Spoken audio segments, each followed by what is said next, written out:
Hi friends, आप सबको शालू का नमस्कार। कहानी धीरे धीरे आगे बढ़ती जा रही है। लाइफ में अप डाउन चलती आ रही है और जिंदगी निकलती रही है, जिंदगी निकल रही है।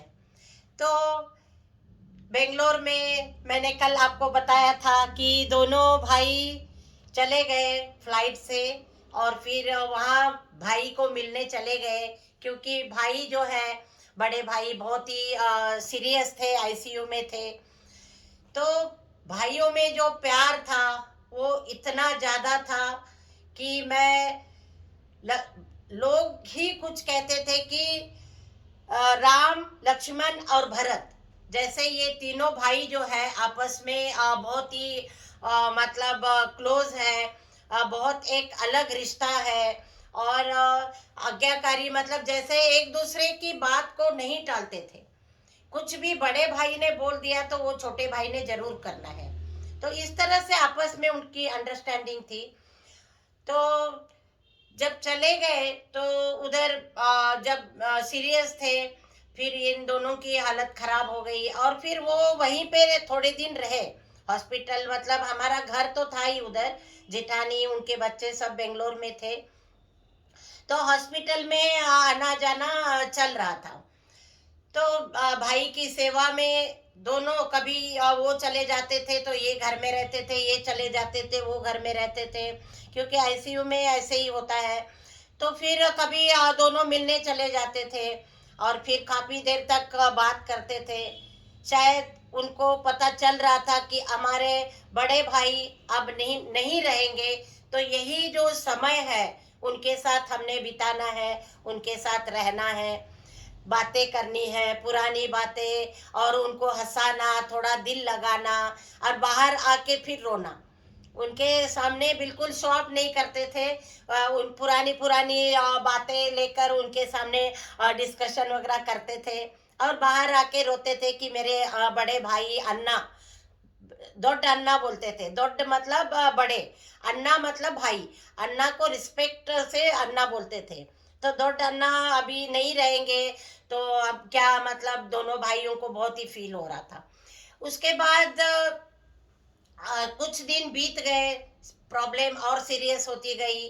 तो हमें दिल्ली में फोन आया कि आप भी वहाँ से दिल्ली से बच्चों को लेके आ जाओ। तो मैं और मेरी जिठानी का टिकट बुक हो गया और ट्रेन में हम सब लोग बच्चों को लेके फिर मेरे ख्याल से वो मार्च का महीना था, तो हम सब लोग फिर बेंगलोर चले गए। मैं, मेरी जिठानी, सब आनंद स्वरूप, गौतम गौतम और सब, मतलब बेबी, कृपा, करुणा, मोनालिसा, 8 9 बच्चे सब मिलके हम चले गए। वहाँ जाने के बाद लास्ट स्टेज थी, फिर हम सब हॉस्पिटल गए मिलने के लिए। उन्होंने बच्चों के साथ बहुत अच्छे से बात की। बच्चों ने भी कुछ कुछ, उनको बहुत प्यार था, छोटे भाई के बच्चे बोल के वो बहुत ही ज़्यादा एक अलग सा प्यार था उनका। तो वो काफ़ी देर तक बात की और फिर धीरे धीरे फिर हम लोग वापस आ गए घर। उसके बाद मेरी जो नौकरी थी वो मार्च का महीना था, मैं थोड़े दिन रही उधर, 15 दिन तक मैंने कैसे करके रही। लेकिन एंड में जाना ज़रूरी था, क्योंकि मार्च एंड रिजल्ट होता था और अप्रैल में 15 दिन स्कूल होके फिर स्कूल क्लोज हो जाता था। तो मेरा ज्वाइनिंग करना बहुत ज़रूरी था। तो मैं मार्च मिड मिड में हम लोग गए थे, मैं और हमारी अक्का, कस्तूरी अक्का, सब गए थे।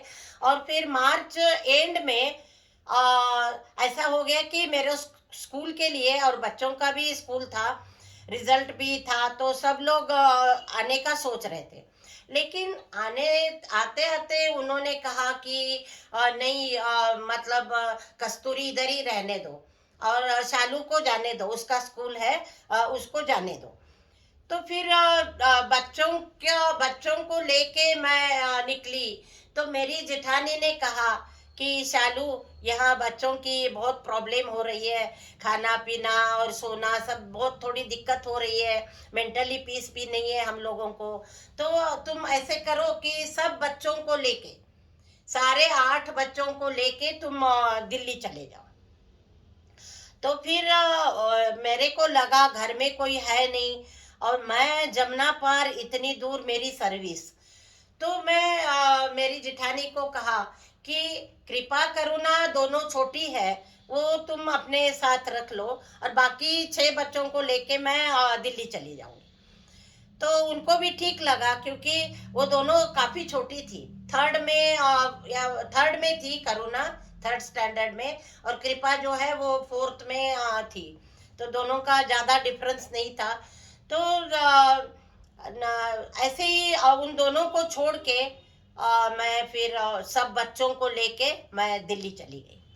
फिर जाते जाते बहुत अच्छे से मेरे जेठ जी ने मेरे को प्यार से बात की, और फिर मेरे को कहा कि शालू, कुछ भी अगर यहाँ कुछ बुरी खबर हो गई और भाई साहब नहीं रहे, अन्ना नहीं रहे, तुम दोबारा मत आना, क्योंकि अभी तुम जाके इतने सारे बच्चों को लेके वहां पहुंचोगी, और वहां जाके फिर इतने सारे बच्चों को लेके वापस आना मुश्किल हो जाएगा। तो तुम्हें हम खबर कर देंगे और तुम मत आना। तो मैं चली गई। उसके 10-12 दिन के बाद ही वहां से 12 अप्रैल की डेट थी, 12 अप्रैल 1989, 12 अप्रैल। तो उस दिन सुबह सुबह खबर आ गई कि शालू ऐसे ऐसे हो गया और दौड़ डालना नहीं रहे। तो मतलब क्या करे, बहुत मैं भी परेशान हो गई उधर। पता तो था ही, लेकिन जिंदगी में देखिए ना, रिश्तेदारी कैसे कैसे प्यार मिलता है, और कैसे कैसे एक सर्टन एज के बाद एक दूसरे से बिछड़ के जाना पड़ता है। चाहे कितना भी प्यार हो, कितनी भी नफरत करो, कितना भी प्यार करो, और कैसे भी रहो, जाना है ही, बिछड़ना भी निश्चित है। तो क्यों ना हम सब लोग प्यार से रहें, विश्वास के साथ रहें, और बहुत ही एक दूसरे की मदद करते हुए, लाइफ को बहुत सारा ढेर सारा प्यार देते हुए, एक कुछ नहीं, एक स्माइल दे दीजिए, और रिश्ते को बहुत ही अच्छे से मजबूती में। मरने के बाद क्या है, कुछ नहीं है, यही यादें रहती है कि वो ऐसे थी। चाहे आप बुरा काम करेंगे तो भी लोग वैसे ही याद करेंगे, अच्छा काम करेंगे तो भी लोग वैसे ही याद करेंगे। तो जाना सबने है, और मेरे जेठ जी, बड़े इनके भाई साहब दो डन्ना, हम सब को छोड़ के, मुरगोड परिवार के वही बड़े थे। क्योंकि मेरे ससुर जी तो 1956 57 में ही चले गए थे। तो उसके बाद फिर दो डन्ना चले गए, मेरी सासू माँ चली गई, सासू माँ जाने के बाद जेठ जी चले गए। तो ऐसे ही धीरे धीरे टाइम बीतता गया। मुझे वो 2 लाइनें आपको बताने का मन कर रहा है। देखी जमाने की यारी, बिछड़े सभी बारी बारी। अरे देखी जमाने की यारी, बिछड़े सभी बारी बारी, बिछड़े सभी बारी बारी। देखिए, ऐसे धीरे धीरे एक एक बिछड़ते गए, और फिर दो डन्ना चले गए। दोनों भाई बहुत गले मिल के रोए, बहुत ही दुख हो गया दोनों को। और आगे फिर मैं इसके आगे फिर की कहानी क्या हो गई, कैसे लाइफ चेंज हो गया, फिर मैं आपके सामने कल बात करूंगी। और तब तक के लिए धन्यवाद।